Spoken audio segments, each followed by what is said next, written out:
In 1999, a team of archaeologists in Egypt made a discovery so strange, they didn't publish it for 6 years. Not because the evidence was weak, because the evidence was too strong. What they found suggested that someone in ancient Egypt knew something about electricity. Something they weren't supposed to know. Something that disappeared completely and left only one question behind. Who decided this shouldn't be remembered? Today we look at 7 ancient discoveries that didn't just rewrite history. They were found, documented, and then quietly buried again. Here is what makes these 7 discoveries different from everything else you have seen. Every other channel will show you things that can't be explained. We are going to show you things that were explained. And then someone made sure the explanation disappeared. A 12,000-year-old temple, deliberately buried by its own builders. Egyptian mummies carrying traces of cocaine from a continent no Egyptian was supposed to have visited. A map carved in stone showing a landscape that hasn't existed for 120 million years, and ancient texts describing flying machines that a retired NASA scientist called too accurate to be mythology. 7 discoveries, 7 decisions, to make sure you never heard about them. Let's begin. Southern Turkey, 1994. A Kurdish shepherd trips on a carved stone in a dry hillside. He digs with his hands, then another stone, then another. What he uncovered that afternoon forced archaeologists to rewrite the first chapter of human civilization. Göbekli Tepe, a temple complex with limestone pillars standing 6 meters tall, weighing up to 20 tons each, decorated with lions, foxes, and vultures carved with extraordinary precision. The radiocarbon dating came back, 12,000 years old, 6,000 years before Stonehenge, 7,000 years before the pyramids. The people who built this were hunter-gatherers. No agriculture, no permanent settlements, no written language.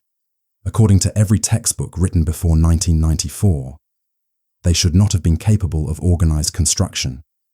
And yet they coordinated thousands of workers, quarried 20-ton stones, and carved them with geometric precision for at least 2,000 years without stopping.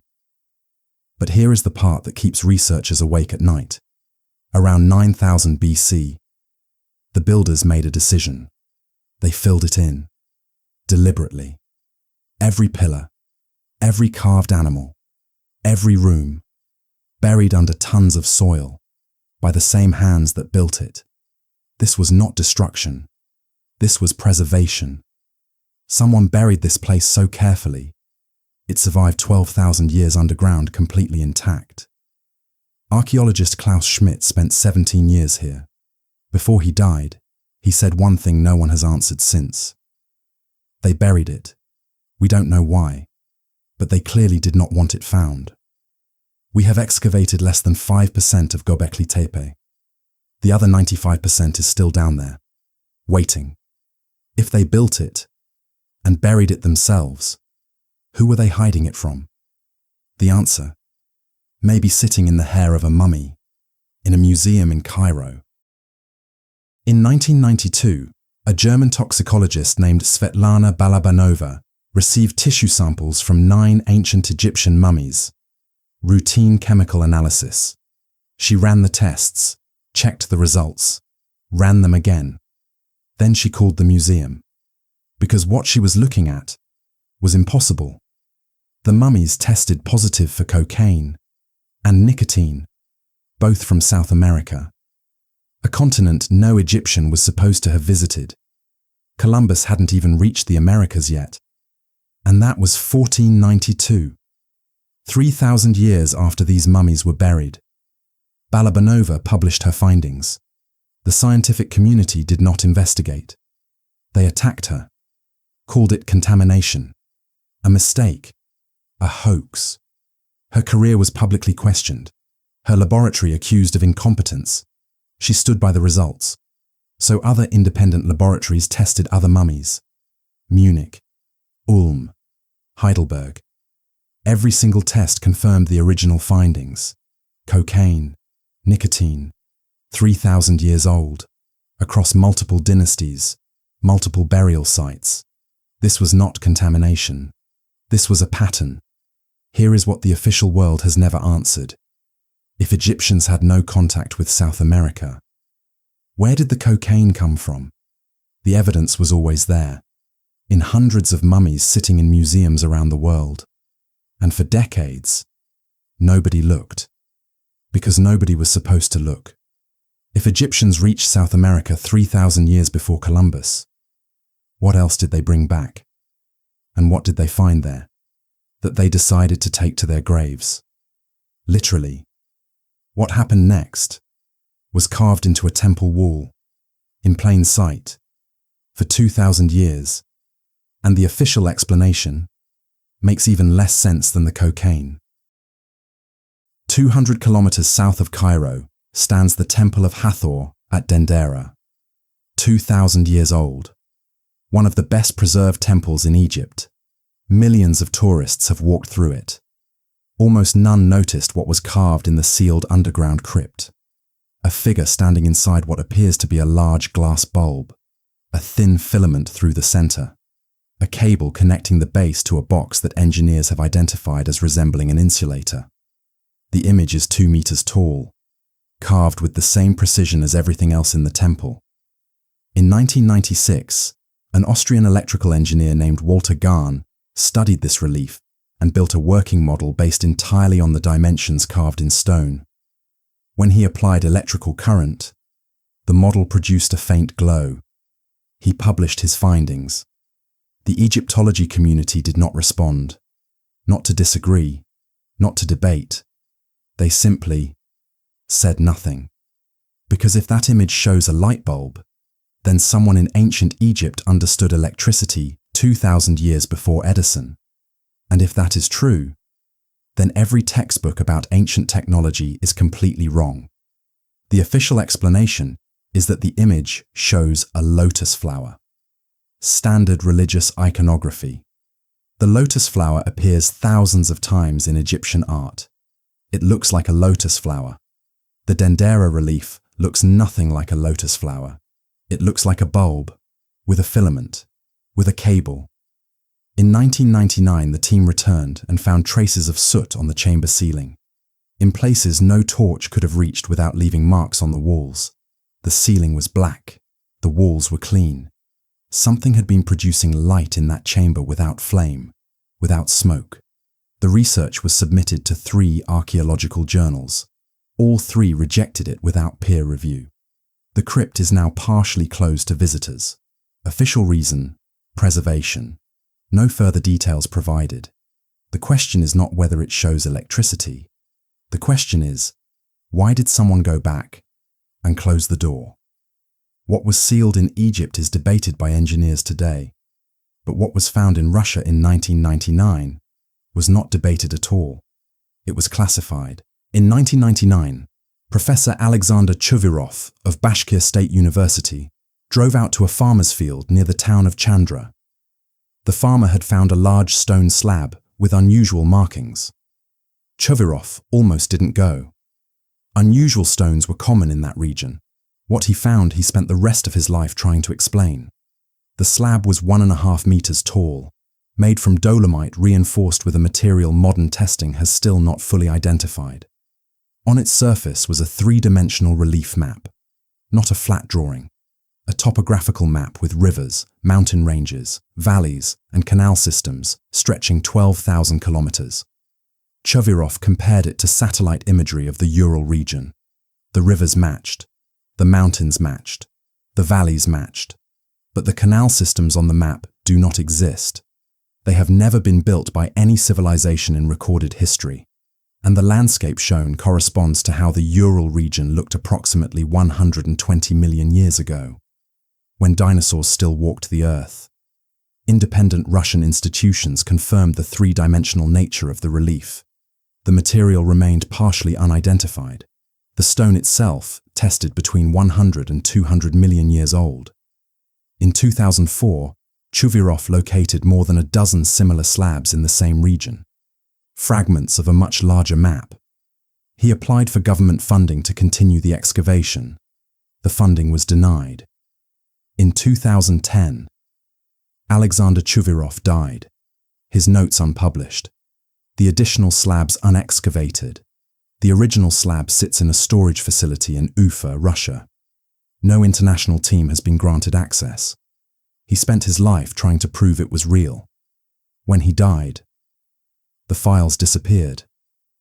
What was on those files that someone needed to remove? The answer may be sitting 60 meters underwater off the coast of Japan, where a government has said nothing for 30 years. In 1986, a diving instructor named Kihachiro Aratake was searching for hammerhead sharks off Yonaguni Island in Japan. He found something else. 25 meters below the surface, flat terraces cut at precise right angles, staircases descending into darkness, stone columns standing upright, a structure stretching over 200 meters along the ocean floor. The Japanese media called it the discovery of the century. Then something unusual happened. Nothing. No government investigation. No official survey. No scientific team from Tokyo. The Japanese government acknowledged the report and went quiet. They have been quiet ever since. Professor Masaki Kimura of the University of the Ryukyus spent years diving the site personally. He documented over 40 architectural features, right angles, carved basins, a ceremonial arch, a road along the base. He concluded the monument was man-made, constructed at minimum 10,000 years ago when the area was still above sea level.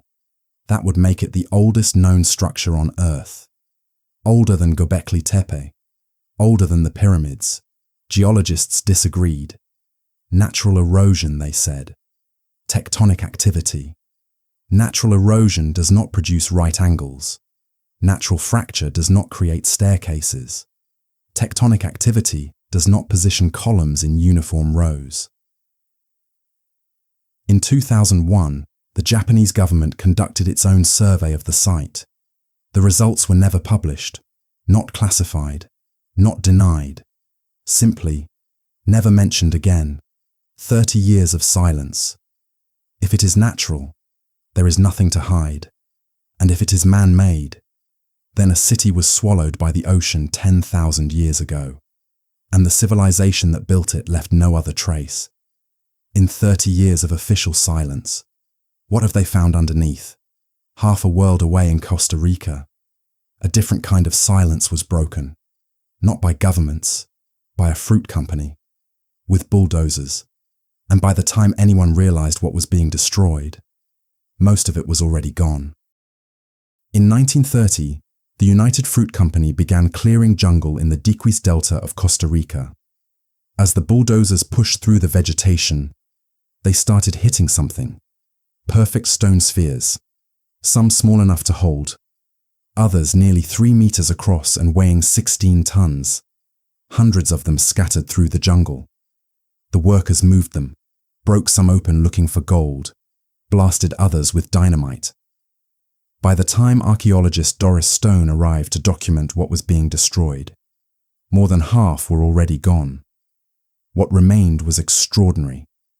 The spheres were made from granodiorite quarried from mountains over 80 kilometers away.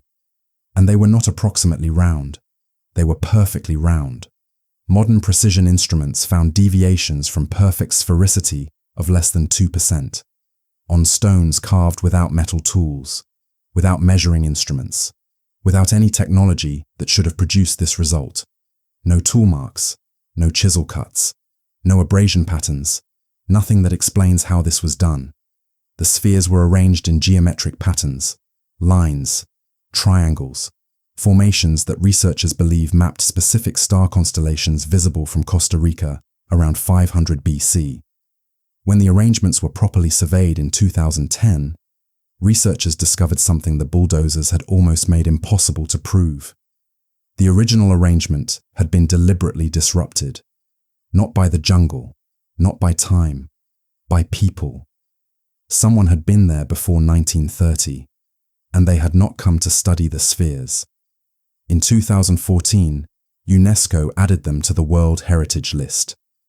Purpose unknown. Method of production unknown. Original arrangement can no longer be reconstructed because too much was destroyed before anyone thought to ask why. The man who ordered the clearing died wealthy. The archaeologist who spent her life documenting what remained died in obscurity. History remembers which one it wanted to. What was lost in Costa Rica was lost to greed. What was lost in India was lost to something more deliberate. Ancient texts, describing machines that fly, that a retired NASA scientist called too accurate to be mythology, and that the British colonial government tried very hard to make disappear. In 1904, a scholar named Pandit Subbaraya Shastri began dictating a Sanskrit manuscript. He claimed it came to him in visions. What he produced was called the Vaimanika Shastra, a technical manual for building aircraft, not mythological flying chariots, not poetic descriptions of gods, a technical manual, with diagrams, material specifications, propulsion systems, lift mechanisms, navigation instruments, heat-resistant materials for the outer shell, written in the language of engineering, not mythology.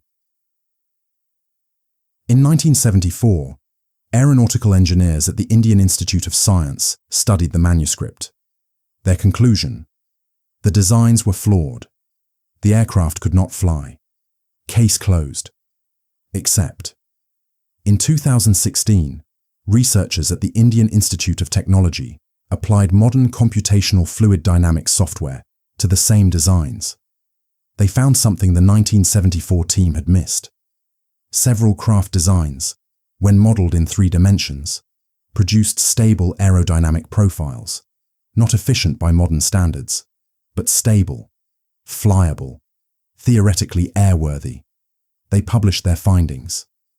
The international aerospace community said nothing. The Vaimanika Shastra is not the only ancient Indian text describing flight.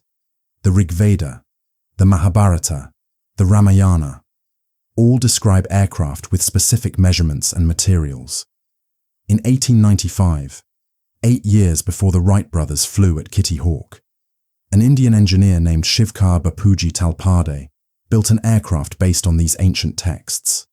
It flew, unmanned, 1,500 meters over Chowpatty Beach in Mumbai, witnessed by a crowd, documented in contemporary newspapers. The British colonial government confiscated everything immediately after.